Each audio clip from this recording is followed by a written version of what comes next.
السلام علیکم ناظرین۔ سینئر اینکر پرسن اور تجزیہ کار حامد میر کے مطابق جب فلم شروع ہوئی تو کھڑکی توڑ رش نظر آ رہا تھا، کیونکہ امریکی سازش کے ڈائیلاگ نے زبردست سسپینس پیدا کر دیا تھا اور غلامی سے آزادی کے نعروں نے بھی خوب توجہ حاصل کی تھی۔ لیکن پھر اس فلم میں بار بار یو ٹرن آنے لگا۔ آزادی مارچ کے مناظر بھی متاثر کن نہ تھے۔ وزیر آباد میں قاتلانہ حملے کے بعد ایک منظر نے فلم میں خاصی سنسنی پیدا کی۔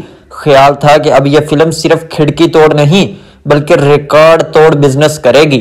آزادی مارچ کا اختتام ڈی چوک اسلام آباد میں انقلاب کی کامیابی کے اعلان سے ہونا تھا، لیکن عمران خان راولپنڈی میں پنجاب اور خیبر پختونخوا اسمبلیاں تحلیل کرنے کے اعلان کے بعد واپس لاہور چلے گئے۔ ان کا خیال تھا کہ جیسے ہی 2 صوبوں کی اسمبلیاں ٹوٹیں گی تو پورے ملک میں نئے انتخابات کا اعلان ہو جائے گا۔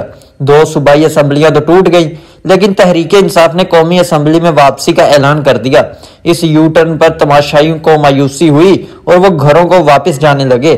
فلم کو ناکامی سے بچانے کے لیے صدر عارف علوی میدان میں آئے۔ انہوں نے 9 اپریل کو پنجاب اور خیبر پختونخوا میں انتخابات کا اعلان کر کے الیکشن کمیشن کو حیران کر دیا۔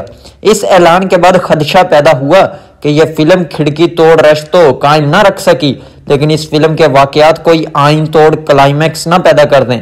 پھر چیئرمین نیب آفتاب سلطان کا استعفیٰ سامنے آیا۔ کچھ تشویش بڑھی، لیکن چودھری پرویز الہی کی تحریک انصاف میں شمولیت کے موڑ نے فلم میں کامیڈی کا ماحول پیدا کر کے تماشائیوں کو ہنسنے کا موقع فراہم کر دیا۔ تماشائی جانتے ہیں کہ چودھری پرویز الہی کسی زمانے میں پنجاب کے سب سے بڑے ڈاکو تھے۔ اب ان سے تحریک انصاف کا صدر بنانے کا وعدہ کیا گیا ہے۔ فواد چودھری نے جب انہیں صدر بنانے کا اعلان کیا تو کچھ تماشائیوں کو تحریک انصاف کا آئین یاد آ گیا۔ اس آئین کو 1 اگست 2022 کو کچھ ترامیم کے بعد پارٹی کے ایک اجلاس میں منظور کیا گیا تھا۔ اس آئین میں مرکزی چیئرمین کے ساتھ وائس چیئرمین کا عہدہ موجود ہے۔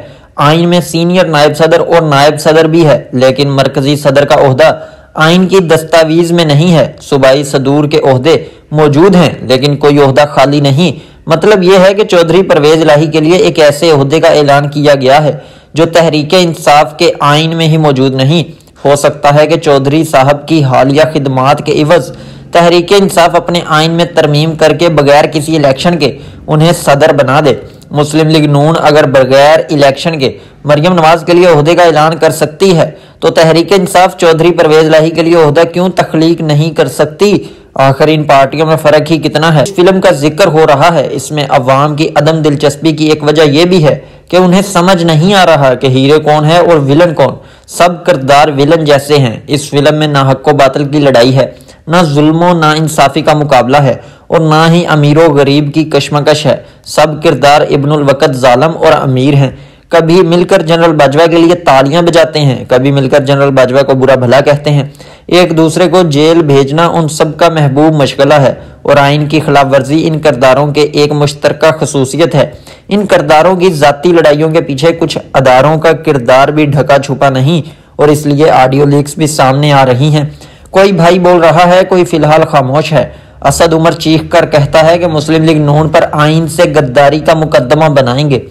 زبیر عمر کہتا ہے کہ تحریک انصاف بار بار آئین توڑ رہی ہے۔ وزیر دفاع خواجہ آصف نے صدر عارف علوی کی طرف سے 2 صوبوں میں الیکشن کی تاریخ کو اعلان کے بھی آئین کی خلاف ورزی قرار دے دیا۔ آئین کے ساتھ کھلواڑ کا جو سلسلہ اپریل 2022 میں شروع ہوا تھا وہ بدستور جاری ہے۔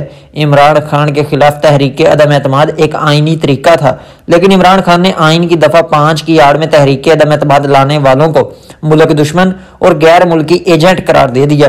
ڈپٹی اسپیکر قاسم خان سوری عارف علوی کے اس اقدام کی توثیق کر دی۔ سپریم کورٹ نے قاسم خان سوری کی رولنگ اور صدر وزیر اعظم کے اقدامات کو غیر آئینی قرار دے کر اسمبلی بحال کر دی۔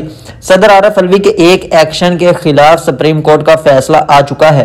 انہیں محتاط رہنا چاہیے تھا، کیونکہ سپریم کورٹ کے جس 3 رکنی بینچ نے قومی اسمبلی کو بحال کیا، اس بینچ کے ایک معزز رکن جسٹس مظہر عالم میاں خیل نے لکھا کہ اس سارے معاملے پر آئین کی دفعہ 6 کے اطلاق کا فیصلہ پارلیمنٹ کو کرنا چاہیے۔ شہباز شریف کی کابینہ کے ارکان کی اکثریت صدر عارف علوی، عمران خان، فواد چودھری اور قاسم خان سوری پر دفعہ 6 کے تحت بغاوت کا مقدمہ بنانا چاہتی ہے، کیونکہ جس غیر ملکی سازش کو بنیاد بنا کر فواد چودھری نے قومی اسمبلی میں دفعہ 5 کا ذکر کیا تھا، اس غیر ملکی سازش کے متعلق خود عمران خان یو ٹرن لے چکے ہیں۔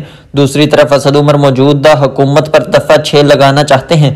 کاش کہ اسد عمر اس وقت بولتے جب ان کی کابینہ نے ایک ڈکٹیٹر مشرف پر دفعہ 6 لگانے والے جج وقار سیٹھ کا فیصلہ مسترد کیا تھا۔ اپریل 2022 میں عمران خان نے جو آئین شکنی شروع کی وہ 2023 میں بھی جاری ہے۔ 2 صوبوں میں انتخابات کے التوا کی کوئی ٹھوس وجہ فی الحال سامنے نہیں آئی۔ شہباز شریف حکومت کی اس آئین شکنی پر بہت سے پاکستانی دل گرفتہ ہیں۔ اسی دل گرفتگی کو طوفان بنانے کے لیے عمران خان نے جیل بھرو تحریک کا اعلان کر دیا، لیکن ستم ظریفی دیکھیے کہ عمران عوام کو جیل بھرنے کا درس دینے والے خان صاحب نے خود لاہور ہائی کورٹ سے حفاظتی ضمانت لے لی ہے، تو پھر یہ فلم سپریم کیسے ہو سکتی ہے؟ ہیرو کی انٹری کے بغیر فلم کامیابی نہیں ہوگی۔